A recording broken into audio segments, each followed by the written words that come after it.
So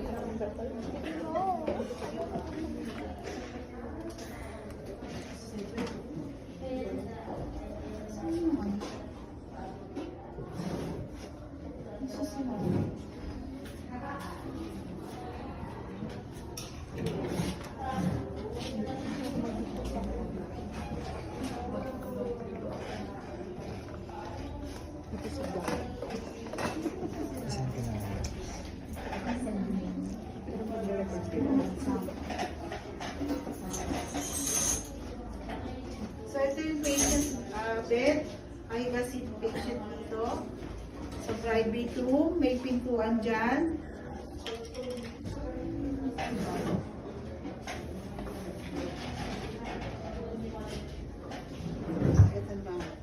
Okay, meron dalawang set dyan ng pipiliin nyo. Okay. Dalawang set. So, baka ito yung napili isang ID. Okay. Sulat nyo name at saka yung date ngayon. And then, babasahin nyo yung senaryo. Lahat ng naka-red, yun yung sasabihin nyo sa akin kung anong abbreviation niya. Okay.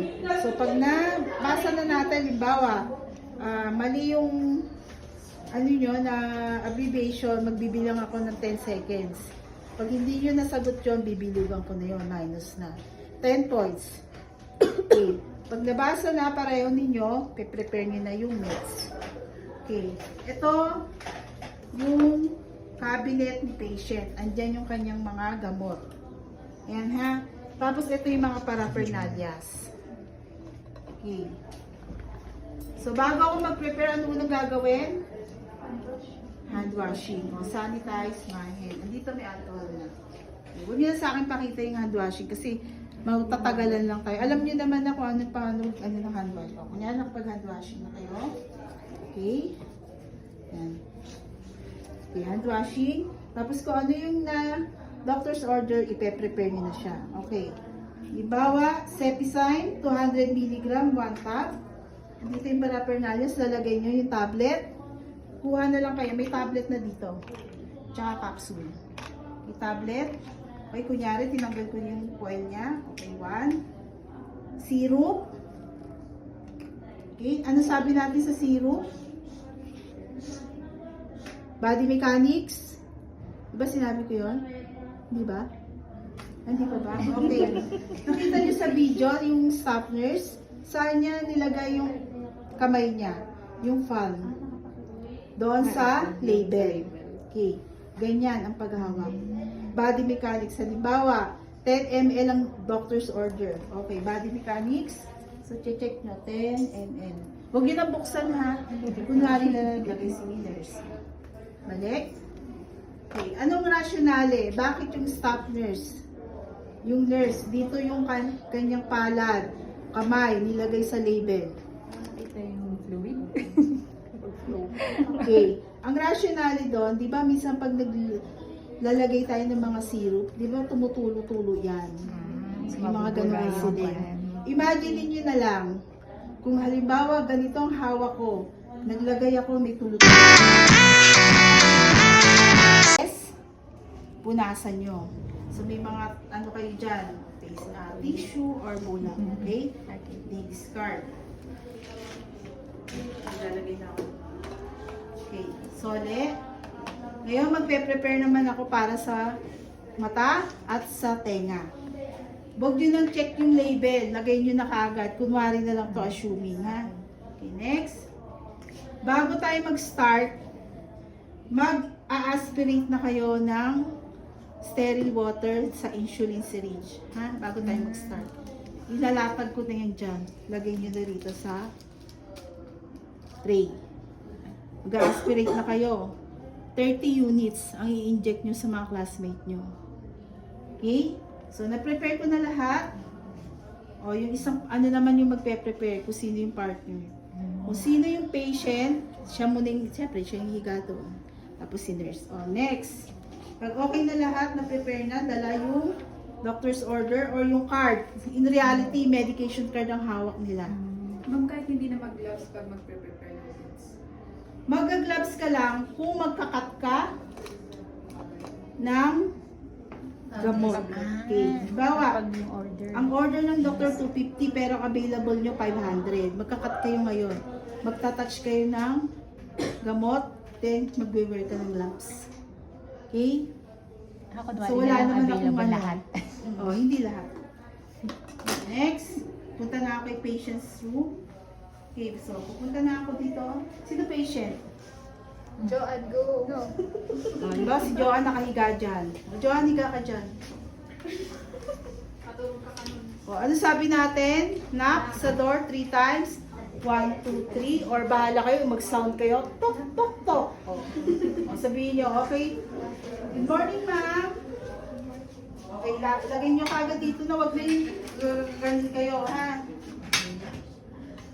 Hello, ma'am. Good morning. I'm your caregiver for today. I'm Annalisa Mabyasen. Pakilala, greetings. Okay, ma'am. So, magbibigay po ako ng mga gamot sa inyo. Depende sa inyo kung gusto nyo English, Tagalog, ha? Bibigay po ako ng inyong oral meds.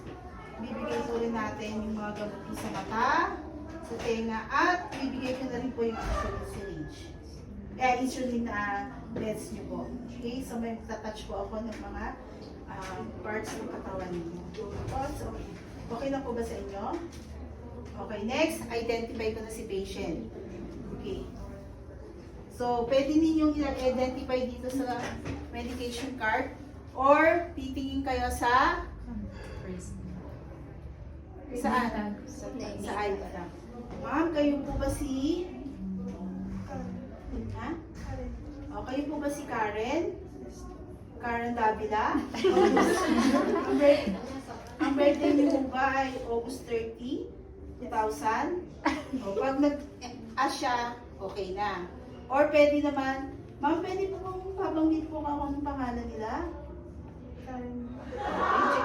Karen Davila. O, sige, chinek ko na. O, tapos birthday mo. Birthday mo. Bawa kung okay na siya, kung check na, okay na siya. Siya si Karen Davila. So, identify ko na si patient. Okay. Ma'am, magbibigay na po ako ng gamot nyo sa oral meds nyo po. So, prepare nyo po ba? Nakaupo kayo? O i-assist ko po kayo sa makama? Nakaupo po.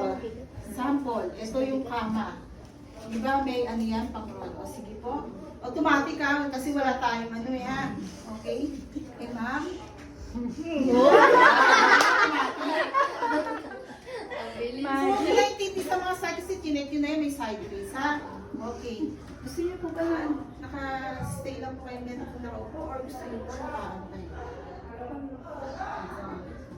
So, assist niyo si patient. Okay? So, ma'am, ano gusto niyo po? Ako po ba yung magbibigay ng gamot sa inyo o kayo po ang magbibigay ng gamot para sa sarili? Ikaw na lang po. Okay. Sabi niya, gusto niya siya ang magbibigay ng gamot orally. So, i-offer niyo siya ng ano? Sanitizer. Alcohol. Unsanitize yung kamay ni patient. Okay. So, si staff nurse, i-sanitize din ang kamay niya. Next. So, ito po yung gamot na Cepicide. Okay, so, ibibigay ko kay patient. Ha? Sanitize na. Okay po? Sige po. O, ano yung offer nyo kay patient? Water. Water. O, ito po yung tubig. Okay. So, bibigyan ko naman po kayo ng syrup. Po. Okay. Ito po yung tubig. Okay. Tanong nyo rin si patient kung gusto niya, iinom siya ng with water or pwede rin hindi. May mga pasyente kasi na gusto nila pure yung gamot na iinom nila ng syrup. Okay? O. So, magbibigay naman tayo sa mata. Okay. Pag magbibigay kayo ng gamot sa mata, i-position nyo yung ulo ni patient. Okay? Dito, mag-gloves na kayo. Okay, wear gloves. Huwag kalilimutan ha. Pag nakalimutan nyo, may iba dyan, nakatapos na lahat nalimutan ng gloves. Wear gloves. Yung gloves niyo, yung kasya sa inyo, may iba kasi dyan, hindi kasya. Ay, ma'am, sa yung gloves po, kukunin na sa room, hindi dito. Oh, meron na dito. Pwede nang galit dito. Ah, okay, May mga rules kasi, may mga naka-ready ng gloves. Ha? Okay. Okay, naka-ready ng gloves. Okay. So, position nyo yung ulo ni patient. Huwag nyo muna kuhanin yung gamot. Position mo nyo muna yung patient. Ma'am, taas lang po yung ulo nyo. Head tilt. Okay. Dito sa doctor's order, kailangan daw ilagay yung gamot sa kaliwang mata. No. Ito marami nagkakamali. Kaliwa, sa kanan nilalagay. So, observe ko lang kayo kung alam niyo talaga yung ina-follow niyo yung doctor's order. Okay, ma'am? Taas niyo po yung mata. Okay, sasabihin niyo kay patient. Halimbawa, magsasabi ako na madumi yung mata ni patient. May mga muta. Okay. Ano gagawin ni nurse? Lilinisin. Okay. Kukuha kayo dito ng dry cotton. Nasaan yung dry cotton? Parang dalawa ata to. O, assuming na lang dry cotton to ha. May naka-prepare na akong dry cotton. Okay. Dry cotton. Meron na naka-prepare na normal saline. So, i-dip nyo yung cotton. Piga. Walang di magpipiga. Imagine niyo na lang kung hindi niyo yan piniga, mabasa-basa yan. Okay. Piniga. The nurse. And then, ask the patient to close her or his eyes. Ano sabi natin yung rule sa paglilinis? Inner, outer, discard. Okay. Then, ay, ano ba? Ay, sorry. Yung bangs mo ata. Okay. Okay lang? Okay, sorry. Inner, outer. Okay? Discard. Kung halimbawa basa-basa pa yung ano ni patient, pat dry. Kuha kayo ng dry cotton. Okay? Ando natin yung dry cotton ko. Sa may room. Naiwan ko ata doon. Pakikuha nga. Sorry ha. Magdala kayo ng cotton ha. Yung sa buong group na. Okay. Cotton. Okay. Pat dry. Then, ibibigay ko na yung gamot ni patient. Okay. Huwag nyo nang buksan to ha. Kasi baka matuluan pa ng ano. Okay. So, si patient left yung affected area. Okay, ma'am. Tingin po sa taas. Pull down the lower eyelid. Ha? Lower eyelid. So, kailangan ko maglagay ng 2 drops dito sa pinakadulo. Hindi sa gitna, hindi sa dulo dito. Okay. Then, 1, 2. Okay, ma'am? Pakipikit lang po yung mata nyo. Okay. So, yan, sasabihin nyo kay patient. Next. Sa tenga naman tayo. Ha? So, ang affected area is right ear. So, ipoposition nyo naman yung ulo ni patient. So, right ear niya doon. I-expose nyo kung ano yung affected area. Side lying yung position ng ulo ni patient. Okay. Ganyan. Bawa si patient, madumi yung tenga niya. Ang gagawin ni nurse, lilinisin muna. Ganun din. Kuha kayo ng dry cotton. I-dip nyo sa normal saline. Piga. Ano yung rule natin ulit? Inner to outer. Okay. Dito inner. Then outer. Inner, outer. Discard. Okay? And then, pag meron pa rin dumi, linisin nyo ulit. Then, kung may basa-basa, ipat dry nyo. Okay, next. Ano sabi natin pag adult patient? Yung pina? Pull, up, back. Yan, para ma-expose yung sa ear kanan. Then, halimbawa, 2 drops ang kailangan na ilagay. Okay po, maglalagay na po ako ng gamot. 1, 2. Then, massage the, ano sabi natin? Tragus. Then, sabihin nyo kay patient, okay, wait lang po tayo ng 2 to 5 minutes. Okay. Position nyo na si patient. Next. Subcutaneous na. Ha? Mag-i-inject na tayo. So, ask nyo si patient, ano po, saan nyo po gustong i-inject ko po yung insulin nyo, sa kanan ho ba, sa kaliwang tiyan nyo? Nag-isip pa siya. Sa kanan. Kung dito sa kanan, dito kayo mag-ano. Okay, bawa ito, naka-prepare na yung insulin. Bawa naka-prepare na siya. Yes, pinipahawak. Okay. Yung cover, i-ano ko na yan ha. Check ko muna kung tama yung paglagay ng ng amount. Kasi ako na yung magtatanggal ng air. Okay? Okay. Hindi yung hahawakan ko muna yung syringe niya. May iba kasi nahawak. May syringe niya, tapos nung pala, babagado na, masyadong maano. So, dyan muna yung gamot. So, kung gusto niya sa right, ito ano. Bawa ito. Yan, sa right. So, ang gagawin ni nurse, so ito na, na-check niya na yung i-injectan niya. So, ano gagawin ni nurse? Lilinisin ba? Hindi. Lilinisin. So, kukuha ulit si nurse ng cotton with alcohol. Ayun, nandun na, nakaprepare na. Okay, so nilinis na. Discard. Okay, prepare mo na yung pang-injectan mo. Ganun ba? Na-prepare na yan.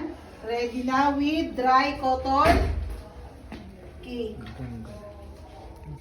Lagay niyo siya sa non-dominant hand. Okay, nandito. Albawa ko, non-dominant ko is left. Tapos, ito yung pang-inject ko, yung right ko. Okay? Sige po. Okay. Ipipinch ko siya, ha? Okay. So dito ako mag-inject. Magko-question ako. Ituro niyo sa akin saan si Bebel. Okay? Then, ano ang naka-face up? Si Bebel. And then, anong angle? 45. Yung inano ni sir? 45. 45 degrees. O, ngayon. Andito na yung non-dominant hand ko. Meron na akong cotton ready para pag in-inject ko, ipipress ko na lang ganun. Okay? May iba naman hindi sila komportable. Ginagawa nila yung bulak, ilalagay na malapit sa kanila. Parang kukunin na lang nila yung bulak doon. Pero sa akin kasi, mas prepared ko dito na siya. Kasi kung lalagay ko pa doon, mag-i-inject ka, pupunta pa ako doon. Masyado na siyang marami siyang way na dadaanan. Mamaya mahulog pa yung yung cotton. So, pag ganito, i-inject, okay, i-guide ko naman kayo ha. So, inject ko. Pag in-inject ko ng ganyan, okay, ipe-press nyo na siya. Tapos, i-let the patient, siya na yung mag-diin dyan, para hindi.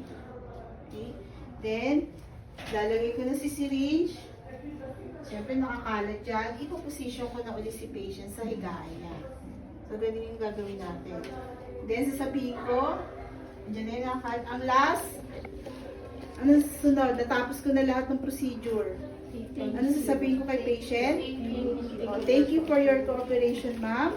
If you need anything, just press the button. Andun lang po ako sa nurse station. Okay? Then, do aftercare. O, iligpit na yan. Ligpit. Loosen. Then, magdo-do aftercare ulit tayo sa nurse station. So, ilalagay ko na siya sa mga lalagyan. Okay, sa mga lalagyan. Designated na niya. Kunwari, nalinis na yan. And then, ito, halimbawa ito, ilalagay niyo sa sharp container. So yung fishing gagawin namin doon. Oh, yung fishing gagawin niyo pa rin ha? Doon naman. Oo, doon na. Dito. Then, remove nyo na yung gloves according sa tinuro sa inyo sa pundawan, ha? Oh, yung ganyan. Tapos, ilalagay nyo na si gloves dito sa basurahan. After ko na itapon yung gloves, anong next? Hand washing or sanitize my hands. Then, ano yung last?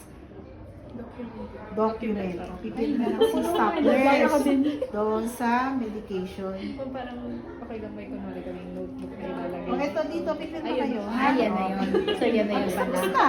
Ah, okay. Yun lang, ha? Ganun lang siya.